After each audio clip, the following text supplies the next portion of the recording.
All right, a shocking move in the NBA on Wednesday with the LA Clippers sending Chris Paul, arguably the greatest player in franchise history, who had just re-signed to a one-year deal months earlier, home from the team's road trip, announcing that Paul would no longer be part of the organization. Lawrence Frank, the Clippers president, he says the team will work with Paul on finding a new destination. So why did this happen?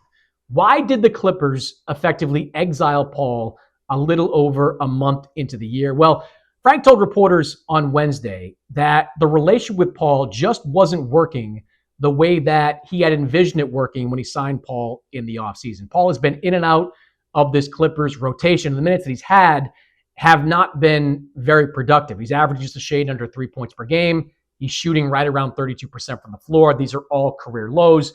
And he certainly hasn't been useful defensively, where the Clippers are among the worst in the NBA. But underneath it all, I'm told that the Clippers decided basically that Paul was no longer worth the aggravation of having him around. Now, Chris Paul is a very opinionated person. He sees the game a certain way, and he wants others to see it the way that he does. And from what I've been told, Paul has been vocal during this team's recent skid. And Paul sees this as him holding people accountable. The Clippers, they see it very differently. They didn't like some of the messaging that was coming from Chris Paul.